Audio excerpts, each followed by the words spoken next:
Hello বন্ধুরা, আমি অনু update with অনু চ্যানেলে তোমাদের স্বাগত। আমি চলে এসেছি চিনি সিরিয়ালের আপডেট নিয়ে। চিনি সিরিয়ালে তো দেখা যাচ্ছে যে অপালা চিনিকে ফোন করে বলে যে অপালার যে শত্রু তার শত্রু হলো চিনি, তাই সে চায় চিনি যাতে অপালা শত্রুকে শাস্তি দিতে পারে, আর সেই চিনির ঘরে সাপ ঢুকিয়েছে। তাই অপালা চিনির সাথে বন্ধুত্ব করতে চাইছে আর বলে যে আমি অ্যাড্রেসটা পাঠিয়ে দিচ্ছি, সেখানে চলে আসবে, আমি তোমাকে সমস্ত প্রমাণ হাতে তুলে দেব। এখন চিনি তো একা যাবে না, চিনি দ্রোণকে সমস্ত কিছু জানায়। দ্রোণ আর চিনি একসাথেই অপালার সাথে মিট করতে যাবে।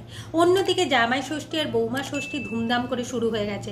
এতে জানা যাচ্ছে আবার বৌমা ষষ্ঠী ঠাকুর দালানে হবে, জামাই ষষ্ঠী হেমাঙ্গিনীর ঘরে হয়। তাই চিনি তার বাবাকে আর দ্রোণকে সাবধান করে দেয় যে কিছু একটা মতলব কিন্তু হেমাঙ্গিনীর আছে। এরপর তো বৌমা ষষ্ঠী জামাই ষষ্ঠী শুরু হয়ে গেছে। এখন হেমাঙ্গিনী কতক্ষণে মিষ্টি খাওয়াবে সেটাই ভাবছে, কোনো নিয়মই ঠিকঠাক করে পালন করছিল না। তাকে চিনির বাবা বাদ বাকিরা বলে দিচ্ছে এই করতে, তখন সে করছে, আর তাতে সে বেশ ভালোই বিরক্ত হচ্ছে, ভাবছে কতক্ষণে সে মিষ্টি খাওয়াবে। এখন চিনি ভাবে যে দ্রোণকে বাঁচাতে হলে আমায় অশ্বেতাশ্রম ম্যাডামের সাহায্য নিতে হবে। তাই চিনি অশ্বেতাশ্রম ম্যাডামকে ফোন করে সমস্ত কিছু জানায়। দেখা যাচ্ছে অশ্বেতাশ্রম ম্যাডাম মিষ্টির থালি নিয়ে চলে এসেছে চৌধুরীদের বাড়িতে।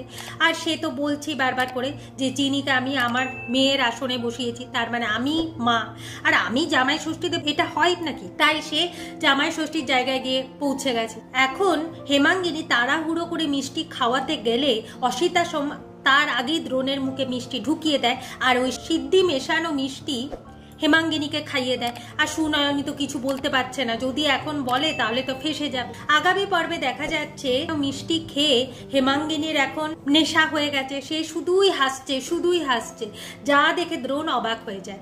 অশ্বেতাশ্রম ম্যাডাম বলে এই মিষ্টি খেলে তোমারও এরকম হতো দ্রোণ।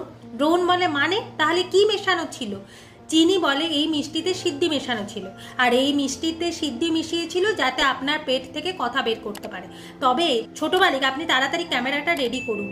এই সময় হেমাঙ্গিনী মানে কর্তামা অনেক কিছু কথা বলে দিতে পারে, যেটা আমাদের খুব কাজে লাগবে।